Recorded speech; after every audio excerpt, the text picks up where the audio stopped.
Dictionary and meta data के बारे में पढ़ेंगे। अपन ने बाकी टॉपिक्स कंप्लीट कर लिए हैं, आपने नहीं देखे होंगे तो आप पीछे जाके देख लेना। तो आज अपन data dictionary and meta data के बारे में पढ़ेंगे, ठीक है। तो डेटा डिक्शनरी क्या होता है और मेटा डेटा क्या होता है, पहले आप रियल लाइफ एग्जाम्पल देखो। मान लो एक लाइब्रेरी है, उसमें थाउजेंड्स ऑफ बुक्स हैं।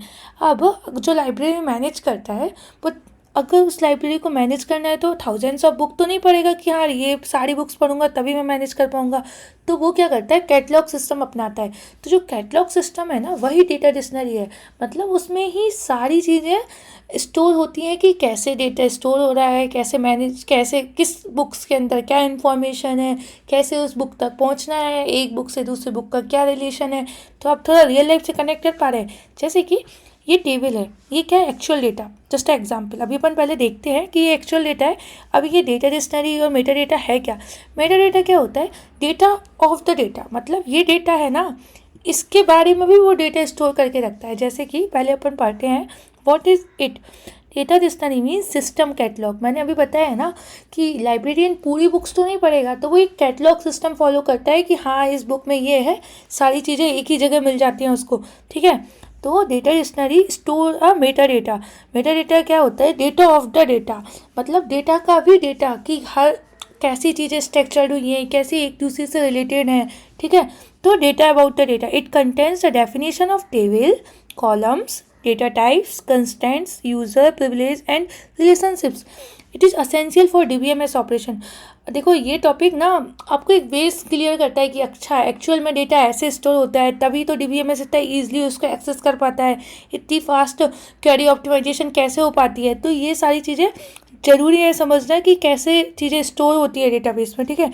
तो क्या जो मेटा डेटा क्या कंटेन करके रखता है, टेबल, उसके में क्या कॉलम्स हैं, क्या डेटा टाइप्स यूज हुए हैं, क्या कंस्टेंट्स हैं, कौन कौन से प्रिविलेजेस यूज़ कर रहे हैं, एक टेबल का दूसरी टेबल से क्या रिलेशनशिप है। जैसे कि ये टेबल है, मान लो ऐसे ही दूसरी टेबल है तो उसका उससे कैसे रिलेशनशिप्स है।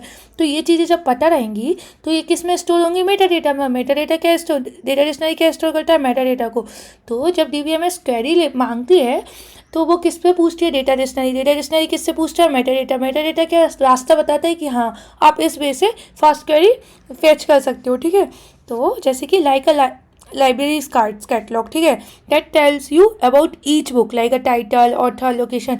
यही तो मेटा डाटा है ना, वो तुम्हें सारी इन्फॉर्मेशन बताएगा without being the book itself. It helps to find the manage books efficiently. मान लो अब अगर तुमको टाइटल, ऑथर और लोकेशन पता है बुक का, तो आप कितना जल्दी फैच कर पाओगे। अब आप पूरी थाउजेंड्स बुक्स तो नहीं ढूंढोगे लाइब्रेरी में कि मुझे एक पर्टिकुलर बुक ढूंढनी है, तो आप पूरी 1000 बुक्स के पास जाओगे। तो इस तरीके से हम ईजी टू मैनेज कर पाते हैं। तो मेटा डेटा क्या करता है, डेटा अबाउट द डेटा। मतलब डेटा का भी डेटा स्टोर करके रखता है, contents a table, column, definition, track a constant and the relationships. इससे हम फास्ट एक्सेस कर पाते हैं कोई भी चीज़ को, कोई भी डेटा को, ठीक है। Manage a user privileges used by the DBMS for query processing, ठीक है। तभी तो हम फास्ट क्वेरी एक्सेस कर पाते हैं। मतलब कोई भी हमको डेटा चाहिए, हम डायरेक्टली डेटा डिक्शनरी के पास जाएंगे, डेटा डिक्शनरी मेटा डेटा के पास जाके जो भी इन्फॉर्मेशन है वो फैच करके यूजर को दिखा देगा, ठीक है। तो what information is typically stored in data dictionary, ठीक है, that is a interview question.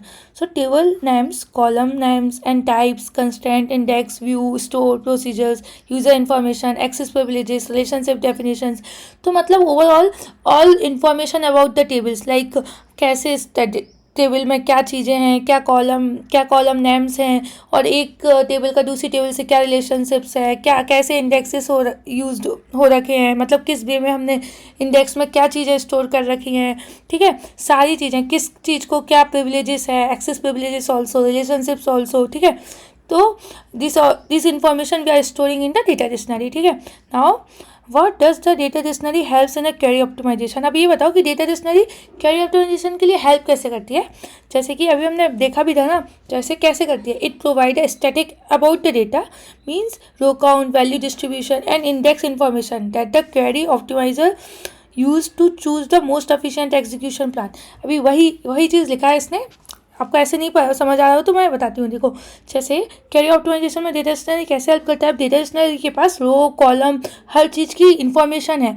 तो अब जब हर चीज़ की इन्फॉर्मेशन है, इंडेक्स का पता है, तो जैसे हमने कोई क्वेरी लिखी कि हमको ये पर्टिकुलर स्टूडेंट के बारे में बताना है या पर्टिकुलर बुक्स के बारे में बताना है, तो हम डायरेक्ट वो चीज़ यूज़ कर सकते हैं और उससे डायरेक्टली फैच कर सकते हैं, क्योंकि जो डेटा डिक्शनरी है वो सारी इन्फॉर्मेशन रखा है। तो हम जैसे ही बोलेंगे कि हाँ ये वाली बुक्स बताओ जिसका नाम कुछ भी है, लाइक कंप्यूटर साइंस की बुक निकालो, तो वो डायरेक्टली फैच करके कंप्यूटर साइंस की विच ऑथर की बुक चाहिए वो डायरेक्टली निकाल लेगा, ठीक है। तो इससे बेस से क्वेरी क्या हो जाती है, ऑप्टिमाइज हो जाती है। तो ये मोस्ट एफिशिएंटली क्वेरी ऑप्टिमाइज करने के लिए यूज़ होती है।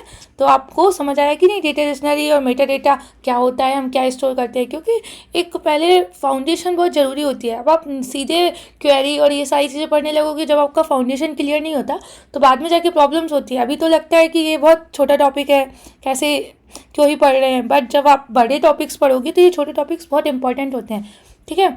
अगर आपको समझ आया हो तो प्लीज़ कमेंट करके बताना। Thank you.